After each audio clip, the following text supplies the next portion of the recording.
거룩하신 주님의 이름으로 여러분께 이 말씀을 드립니다. 오늘 말씀의 시작은 예측불허라는 표현으로 좀 시작해 보겠습니다. 예측불허. 어떤 일이 예고 없이 일어나는 것을 말할 때 쓰는 표현이죠. 예측불허였다. 그런 표현을 씁니다. 날씨라든지 스포츠 등의 분야뿐만 아니라 삶의 곳곳에서 사용되는 표현이 예측불허다라는 표현입니다. 여러분 눈 많이 보셨죠? 올해 눈이 언제까지 올까요? 혹시 예측하시는 분 계십니까? 눈이 언제까지 올까? 아마 대략 꽃샘추위 정도에도 눈이 올 수 있다라고 생각할 텐데, 제가 찾아보니까 2020년에는 4월 22일에도 서울 지역에 눈이 내렸더라고요. 그래서 1907년 관측 이래로 가장 늦은 눈이라는 거죠. 가장 늦은 눈. 4월 지금 말이 다가가는데도 눈이 내렸던 적이 있습니다. 그러니까요, 예측불허이죠. 예측불허입니다.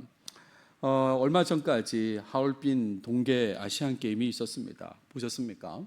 지난 금요일에 폐막하게 되었는데 한국은 메달 45개를 따서 종합 2위를 했습니다. 근데 이런 여러 경기 중에 저희 둘째 아이가 이제 피겨스케이팅에 관심이 많아서 우리 식구들도 이렇게 피겨스케이팅을 좀 보게 되는데 싱글 부분에서 남녀 모두 한국 사람이 다 금메달을 따게 되었습니다. 이 동계 스포츠 종목 중에 피겨스케이팅만큼 예측하기 힘든 경기도 아마 없을 거예요. 아무리 기량이 뛰어난 선수라고 평가되어도 당일 경기에서 넘어질 수 있기 때문에 그런 거죠. 아무리 뛰어난 선수라고 해도 그 당일 경기에서 넘어질 수 있습니다. 여러분, 트리플 악셀 많이 들어보셨죠? 3바퀴 반을 도는 것입니다. 공중에서 3바퀴 반을 돌고 착지해서 계속 이어가는데 넘어질 가능성도 있지요. 거기다 요즘에는 쿼드러플 악셀이라고 해서 4바퀴 반을 도는 그런 모습을 보이거든요. 그러니까 정말 당일 경기에서 아차하면 넘어질 수 있기 때문에 누구도 예측할 수 없는 거죠. 예측불허의 상황이 삶 속에 나타날 때에 많이 우리는 당황하게 됩니다. 사람들이 얘기하죠. 저출산 시대라고. 아마 이 표현으로는 이렇게 당황하지는 않을 겁니다. SNS를 하시는 분들은 지난주 중에 아마 이 그림 많이 보셨을 겁니다. 서울 초등학교 현황인데 2024년 작년 기준인데요. 1학년 학생 수를 표현하고 있는 거예요. 각 지역마다 1학년 학생 수가 몇 명인가. 노년초등학교 36명, 역삼초등학교 41명이라는 거죠. 60명대 학교도 있고 여러 학교들이 있습니다. 그러니까 지금 1학년 전체가 36명밖에 안 된다, 41명밖에 안 된다, 이 정도로 저출산이라는 거죠. 제가 지난 월요일 날 이 동네 목사님들, 교동협의회 목사님들과 만나는 일이 있었습니다. 그리고 식사 후에 차를 마시면서 얘기하는 중에 어떤 목사님이 그런 얘기를 하셨어요. 내가 어릴 때는 내가 반에서 81번이었다고 그렇게 얘기를 하시는 거예요. 본인 번호가 81번이었다고. 근데 더 놀라운 얘기는 그게 끝이 아니라는 거죠. 81번이 제일 끝 번호가 아니라는 겁니다. 뒤에도 더 있었다는 얘기잖아요. 그러니까요, 지금 노년초 36명, 역삼초 41명 합쳐봐야 77명인데 두 학교 학생 수보다도 많은 수가 한 반이었다, 그런 얘기죠. 제가 지금 무슨 얘기하고 있습니까? 이렇게 될 줄 몰랐다는 거지 않습니까? 이렇게 저출산 시대에 이렇게 학생 수가 줄 몰랐다, 예측불허였다, 그 얘기를 하고 있습니다. 그런데 모든 것을 주관하시는 하나님께서 이런 예측불허의 뜻밖의 상황을 구체적인 우리의 삶 속에 나타내실 때가 있습니다. 그 상황이 때로는 너무나 큰 기쁨을 느끼게 만들어서 은혜로, 복으로 이렇게 고백될 때도 있죠. 몇 해 전에 저는 성지순례를 다녀온 적이 있습니다. 튀르키예를 간 적이 있는데 그 일정 중에 주일이 있었고 주일 예배 설교를 한 적이 있습니다. 근데 제가 주일 예배를 설교를 했던 곳은 비시디아 안디옥이었어요. 그러니까요, 생각하면 할수록 너무너무 감사한 겁니다. 이렇게 서가지고 같이 함께한 교인들 앞에서 이제 예배를 인도하고 설교를 하게 됐는데, 사도 바울이 이렇게 움직였던 그 지역, 특히 비시디아 안디옥 1차 선교여행지에서 내가 설교를 하구나. 그전에는 좀 더 예측하지 못했던 곳에서 제가 설교하는 거지 않습니까? 정말 기쁘고 감사하고 은혜라고 그렇게 고백되어지더라고요. 오늘 본문에 등장하는 야곱의 삶에도 하나님께서는 예측불허의 뜻밖의 복을 주십니다. 현재의 생각으로 이해하기 어려운 지점이 있음에도 불구하고, 내용을 보시면 좀 그런 지점이 있어요. 그럼에도 불구하고 하나님께서는 일방적으로 야곱에게 놀라운 은혜를 주십니다. 이런 내용을 통해서 복의 근원 되시는 하나님을 더욱 주목하면서 말씀을 이어가도록 하겠습니다. 오늘 다룰 본문의 후반부를 읽어주셨는데 25절부터 43절까지를 다뤄보도록 하겠습니다. 본문을 보시면 오늘 본문은 야곱이 결혼과 자녀 출산 이후에 부를 이루는 내용이다라고 할 수 있어요. 부유하게 되는 그런 내용입니다. 기본적으로 야곱은 가진 것이 없었습니다. 그가 바단 아람으로 이동할 때에 큰 재산을 가지고 온 게 아니지 않습니까? 거기에다가 라헬과의 결혼 때문에 14년 동안 라반을 위해서 일한 야곱이지 않습니까? 그러니까 자신의 재산이 없었던 사람입니다. 근데 이런 야곱이 많은 재산을 가지게 되는 과정의 내용이 오늘 본문 속에 나타난다라고 하겠습니다. 본문을 25절을 보시면 야곱이 라반에게 먼저 이야기합니다. 라헬을 통해서 요셉이 태어난 이후에 요청하는 이야기예요. 먼저는 고향 땅으로 돌아가게 해달라라는 거예요. 고향 땅으로 돌아가게 해달라. 거기에다 추가로 처자를 다 데리고 가게 해달라고 합니다. 처가 4명이잖아요, 그죠? 레아, 라헬, 실바, 그리고 빌하 4명입니다. 그리고 아들이 11명입니다. 루벤, 시므온, 레위, 유다, 단, 납달리, 갓, 아셀, 이사갈, 스불론, 요셉까지 11명입니다. 그리고 딸 1명, 디나이지요. 그러니까 총 16명의 처자를 데리고 가게 해달라라고 요청했습니다. 여러분, 이런 사람 숫자를 보면서 어떤 생각이 드십니까? 정말 긴 시간이 흘렀다라고 느껴지시죠? 그죠? 정말 긴 시간이 흘렀습니다. 그리고 요청하는 거예요. 마지막으로 라반을 위해 한 일을 기억해 달라고 라반에게 말합니다. 내가 외삼촌에게 한 일은 외삼촌이 아시나이다. 내가 한 일을 아시지 않습니까? 그러니까 나를 처자와 함께 보내주십시오 라고 했죠. 이에 대해서 27절부터는 라반이 야곱에게 반응하는 내용이 나오는데, 떠나지 않고 계속 머물러 주기를 요청하는 그런 말을 합니다. 일단 이렇게 얘기하죠. 야곱 때문에 하나님께서 자신에게 복 주셨음을 깨달았다고 얘기합니다. 너 때문에 하나님께서 나에게 복 주셨다, 이걸 알고 있다라고 얘기한다, 이런 말이죠. 그런 다음에 자신을 좋게 여긴다면 좀 머물러 달라고 부탁을 해요. 우리 성경에는 내가 나를 사랑스럽게 여기거든 그대로 있으라. 사랑스럽게 여긴다면, 좋게 여긴다면 머물러 달라라고 얘기합니다. 그러면서 야곱에게 품삯을 정하라고 말해요. 내 품삯을 정하라, 내가 그것을 주리라 라고 했어요. 야곱을 통해서 얻게 되는 복, 지금 깨달았다고 그랬지 않습니까? 그 복을 계속 누리기 위해서 더 일하게 만들려는 그런 말이 바로 내 품삯을 정하라, 내가 그것을 주리라 라고 하는 표현입니다.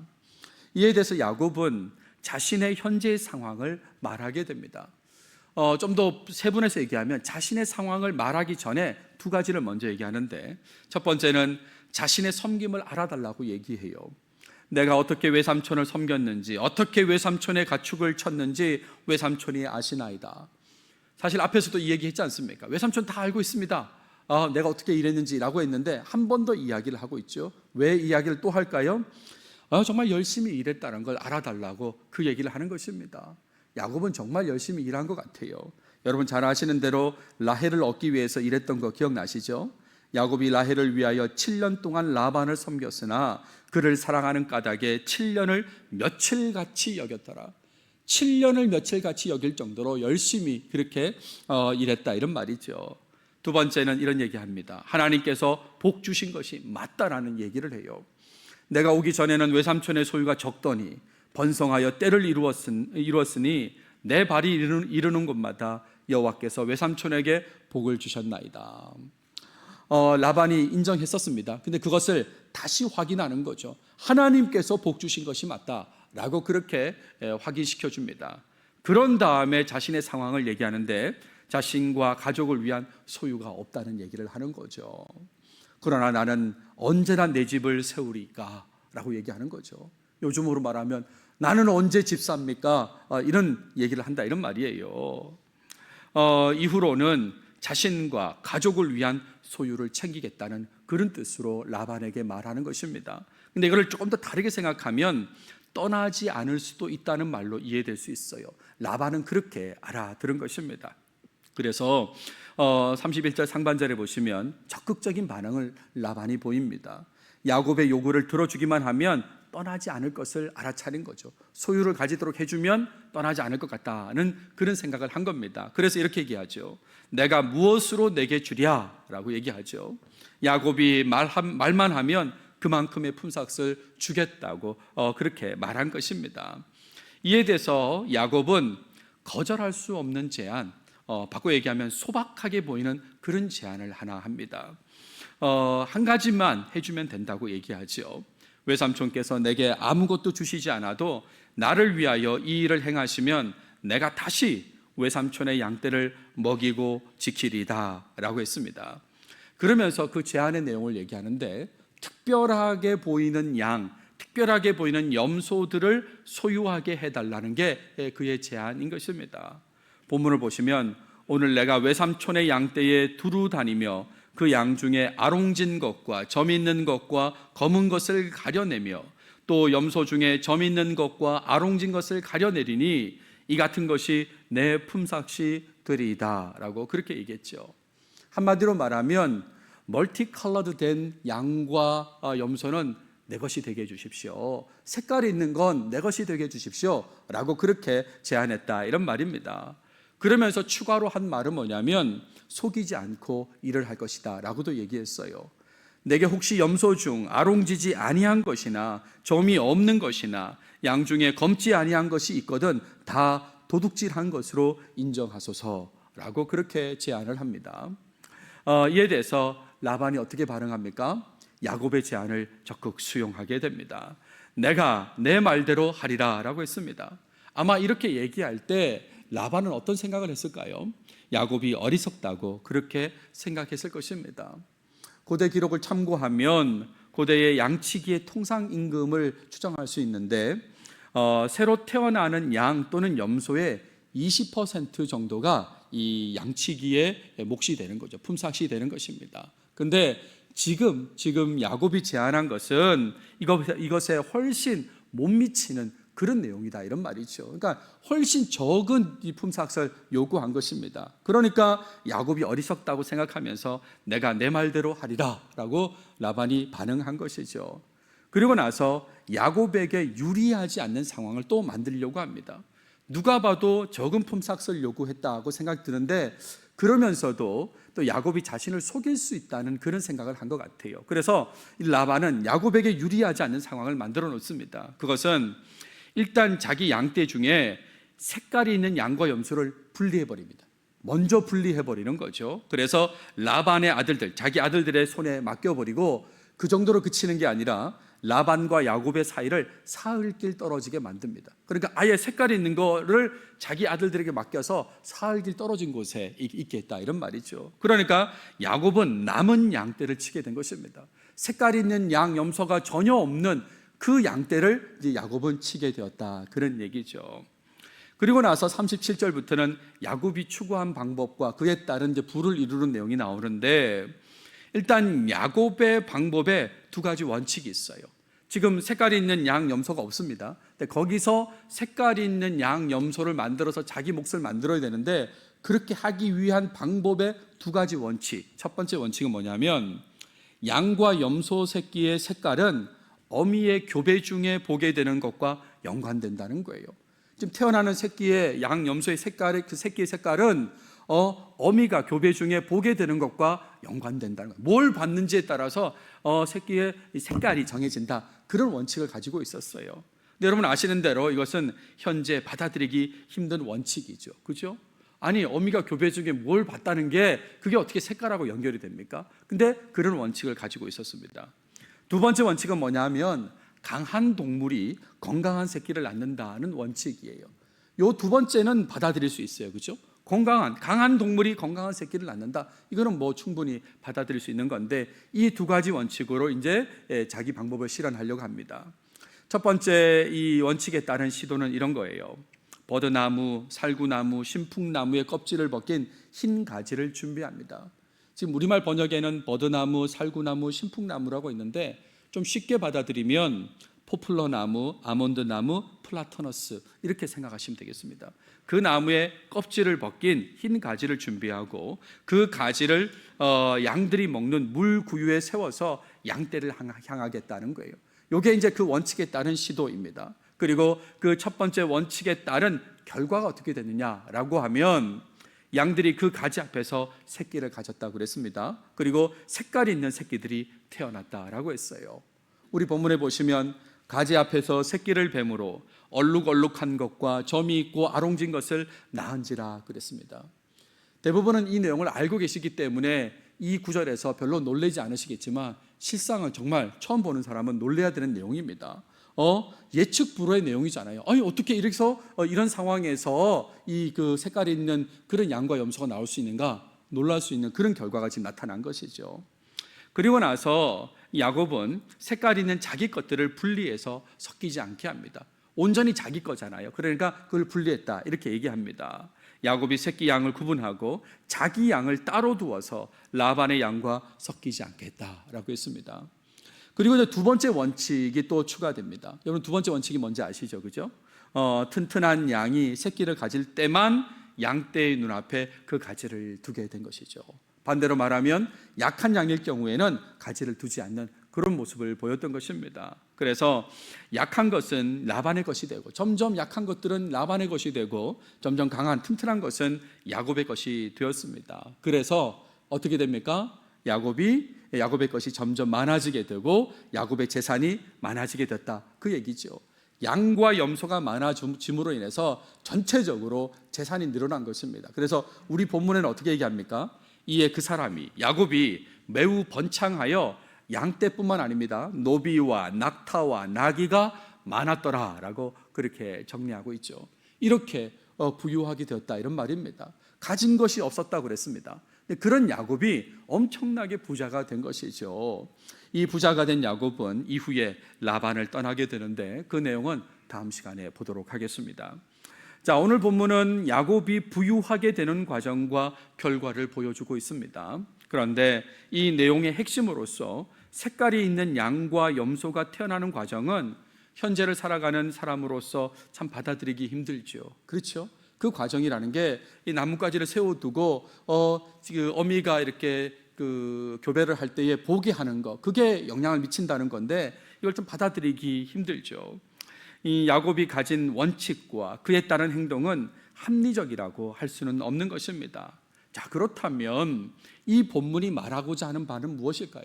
뭘 말하기 위해서 우리에게 지금 이게 남겨져 있을까? 그것은 하나님께서 야곱에게 복을 주셨다는 거, 이거 말하기 위한 것입니다. 하나님께서 야곱에게 복을 주셨다는 거예요. 야곱은 당시 민간에서 떠도는 풍습을 사용했을 뿐입니다. 야곱이 무슨 유전학을 공부했겠습니까? 그냥 당시 풍습을 지금 사용했을 뿐인데 하나님께서는 그런 야곱의 방법까지도 사용하셔서 야곱에게 큰 복을 주신 거다 이런 말이죠. 그냥 당시 그 풍습을 사용한 그 야곱의 방법을 하나님께서 사용하셔서 야곱에게 복을 주셨다 이런 말이죠. 즉 복의 근원은 하나님이시라는 그 사실을 보여주는 게 이 본문의 의도다 이런 말입니다. 정말 복의 근원은 복 주시는 분은 하나님이시다, 그걸 알려주는 게 오늘 내용이다 이런 말이죠. 여러분 아시는 대로 라반의 방해도 있었습니다. 그렇죠? 야곱의 제안이 실현되지 못하게 하려는 그런 시도가 있었다는 거 앞서 말씀드렸지 않습니까? 색깔이 있는 양과 염소를 미리 분리해서 자기 아들들에게 맡기고 야곱이 맡은 양떼와 사흘길이나 떨어지게 만드는 그런 불리한 조건을 만들어서 방해했는데, 그럼에도 불구하고 야곱에게 복 주시기로 작정하신 이 복의 근원이신 하나님께서는 야곱을 부유케 하신 것입니다. 그 풍습을 이용하셔가지고 하나님께서 복 주셔서 야곱을 부유케 하신 거죠. 그래서 오늘 적용적으로 말씀드리고 싶은 것은 복의 근원 되시는 하나님만이 우리에게 복을 주실 수 있다는 것을 믿으시고 하나님만 의지하시는 삶 살아가시길 바랍니다. 나의 삶에 필요한 것이 무엇인지 가장 잘 아시는 분도 하나님이시지 않습니까? 그러니까 하나님만 믿고 의지하는 게 가장 좋고 바람직한 삶이다라고 말씀드립니다. 하나님의 자녀라면 당연히 가져야 될 모습이다라고도 할 수 있는 거죠. 하지만 우리는 어떻습니까? 우리의 삶은 너무나 연약하고 불안정하지 않습니까? 이 정말 바른 길이 있음에도 불구하고 우리의 삶은 너무나 연약하고 불안정합니다. 때로는 야곱처럼 자기의 생각대로 선택하고 살아갈 때가 있습니다. 신앙인이라고 하면서도 자기의 생각대로 선택하고 살아갈 때가 있다, 이런 말입니다. 특히 세상의 풍습에 기대어 선택하는 모습이 나타날 때가 있어요. 세상의 가치관에 따라서 그냥 자기 생각대로 선택할 때가 있고요. 더 나아가서 포플러 나무, 아몬드 나무, 플라타너스 나무 가지를 사용해서 상황을 헤쳐나가려고 하는 그런 말도 안 되는 모습도 보일 때가 있다, 이런 말입니다. 딴 사람 보기에는 저 사람은 왜 저래? 라고 하는 그런 나뭇가지 들고 지금 움직이는 그런 모습 같은 말도 안 되는 모습을 보일 때도 있고요. 이걸 다르게 얘기하면 하나님을 제대로 생각하지도 못하는 그런 모습으로 살 때가 있다, 이런 말입니다. 그런데 여러분, 여기서 끝나지 않아요. 그런 우리를 라반처럼 방해하고 이용하려는 사람이 나타날 때도 있는 거죠. 우리 스스로도 제대로 된 방법을 좀 추구하지 못하고 잘못된 방법을 선택하면서 살아가는데 거기에 덧붙여서 우리를 라반처럼 방해하고요, 이용하려는 사람도 나타날 때가 있는 것입니다. 거짓과 속임 속에서 살아가는 모습이라고 할 수 있고, 결론적으로는 철저히 실패할 수밖에 없는 그런 모습이라고 말할 수 있는 거죠. 근데 여러분, 그럼에도 불구하고 이런 우리를 불쌍히 여기시고 인도하시고 복을 주시는 분이 하나님이시라는 겁니다. 여러분, 이거 기억하셔야 돼요. 정말 이렇게 연약하고 좀 옳지 못한 모습을 보임에도 불구하고 이런 우리를 불쌍히 여기시고 인도하시고 복 주시는 분이 바로 하나님이시다, 이런 말입니다. 처음부터 하나님만 믿고 의지하며 살아가면 좋겠지만, 처음부터 그럼 좋겠죠. 하지만 그렇지 못할 때도 하나님께서 먼저 다가오셔서 일방적으로 은혜와 복을 내려주실 때가 있다, 이런 말이죠. 그래서 누가 봐도 잘못된 방향의 삶이었는데, 정말 저렇게 살면 안 된다고 지적받는 삶이었는데 뜻밖의 정말 예측 불허의 복을 누리게 될 때도 있다, 이런 말이죠. 그런 뜻밖의 예측 불허의 복을 누리게 된다면 빨리 돌이켜서 복의 근원 되시는 하나님을 제대로 인식하고 하나님만 믿고 의지하는 삶 살아야 하는 것입니다. 오늘 본문을 보시면 안타깝게도 놀라운 복, 그 예측 불허의 복을 누리게 된 이 야곱의 모습 속에는 하나님을 향한 모습을 발견할 수가 없어요. 그런 엄청난 복을 누리고 부자가 됐음에도 불구하고 그런 야곱이 하나님만 향하고 하나님만 의지한 그런 모습은 본문에 나타나지 않는 겁니다. 그래서 야곱의 말년 고백이 그런 거죠. 험악한 세월을 보냈다고 하는 고백이 이 야곱의 입에서 나오는 겁니다. 아니, 하나님께서 은혜 주실 때, 복 주실 때에 하나님을 향했어야 되는데 그렇게 살지 못하다가 결국에는 험악한 세월을 보냈다라고 그렇게 고백하지 않습니까? 복의 근원이신 하나님께서 베푸시는 은혜, 복, 이걸 누리신다면 꼭 하나님만 바라보시고 살아가시길 바랍니다. 험악한 세월을 살았다고 말하는 사람은 여러분 가운데 아무도 없길 바랍니다. 모든 것이 하나님의 은혜였다고, 복이었다고 진심으로 고백하시고 한두 번이 아니라 항상 고백하며 살아가시는 여러분들이 되시길 바랍니다. 그럴수록 더욱 하나님께서 주시는 그 뜻밖의 복, 예측 불허의 복을 더 많이 누리게 될 것입니다. 우리 인간은 세상을 주관하시는 하나님의 뜻과 섭리를 충분히 알 수 없습니다. 우리가 어떻게 알 수 있습니까? 조금 안다고 해도 그거는 정말 작은 부분이겠죠. 다만 확실한 게 있습니다. 그것은 나의 잘못된 선택과 방법에도 불구하고 그 선택과 방법을 사용하시면서까지 나에게 복을 주신다면 그것은 하나님께서 정하신 뜻이 있다는 거예요. 하나님께서 정하신 뜻이 있습니다. 그 뜻은 나를 사랑하시며 나를 사용하시기로 작정하셨다는 거예요. 나를 사랑하시기로, 나를 사용하시기로 작정하셨다는 그 뜻이 있기 때문에 내가 잘못된 선택 방법을 가졌음에도 불구하고 하나님께서 일방적으로 복을 주셨다, 이런 말이죠. 설교를 준비하면서 베트누즈 한인침례교회의 부목사 시절이 생각이 났습니다. 그 시절에 저는 청년부를 담당하고 교회 전체 작년 성경 공부를 인도하고 찬양 인도도 하고 그랬던 역할을 했었습니다. 특별히 청년부를 담당하고 이렇게 주말 사역을 갔는데 토요일마다 사역을 했거든요. 청년부 사역은. 근데 매우 열악한 그 모습이었어요. 그러니까 한마디로 말하면 청년부가 완전히 와해되어 있는 그런 상태에 이제 제가 청년부 목사로 간 겁니다. 거기서 예전에 이 사람도 청년부 나왔었어요, 저 사람도 나왔었어요 하는 사람들에게 다 연락을 해가지고 첫 번째 모임을 가졌는데 그래도 첫 번째 모임 시간에는 많이 왔습니다. 새로운 목사가 왔다고 다 한 번씩 와본 거죠. 그래서 이 정도면 되겠다라고 했는데 두 번째 모임부터 한 명 출석하는 겁니다. 두 번째부터는. 그러니까 매주 토요일마다 제가 뉴올리언즈에서 베투누지까지 가는데 청년부 모임하면 한 명을 놓고 이제 모임을 하는 거죠. 그렇게 한 명 한 명 해서 이제 하나님께서 은혜 주셔서 더 사역이 확장되게 되는데, 근데 제가 그 시절을 돌이켜 보면 여러 좌충우돌의 모습들이 많았다라고 할 수 있습니다. 이 좌충우돌할 수밖에 없는 게 그 전에 경험치 못했던 그런 사정을 알게 돼서 그런 거예요. 심각한 청년들의 사정을 맞닥뜨리니까 제가 좌충우돌하는 그런 모습을 보인 거죠. 개인의 사정이 있어요. 또 가족과의 관계 속에서의 사정이 있고, 또 청년부 구성원들 간의 관계 속에서의 심각한 사정들이 있어요. 그러니까 이런 것들을 맞닥뜨리면서 이렇게 했다 저렇게 했다면서 좌충우돌하는 모습이 있었습니다. 제가 구체적 얘기를 못 드리는 건 이 아마 유튜브 설교를 들을지도 몰라서 제가 여기까지 하겠습니다. 아무튼 그런데다가 나 개인의 어려움도 있는 거죠. 아시는 대로 저는 유학 중에 부모님이 다 돌아가셨습니다. 그리고 허리케인 카트리나로 집이 물에 잠기는 수재도 겪었습니다. 그러면서도 처음 하는 공부를 끝내야 되는 그런 어려움이 있었죠. 그러니까 주말마다 교회 가가지고 사역하는 게 쉽지 않았습니다. 근데 그런 나의 모습도 하나님께서 사용하셨구나 라는 생각을 하게 되었어요. 정말 제가 무슨 제대로 된 방법이나 올바른 선택을 했을까 싶은데 그럼에도 불구하고 하나님께서 때마다 나를 사용하셨구나 라는 생각이 들었습니다. 그래서 설교를 준비하면서 사진을 찾아보면서 내가 이렇게 보냈었지 라는 생각을 하게 됐고, 하나님께서 은혜 주셔서 사역을 했구나 고백하게 됩니다.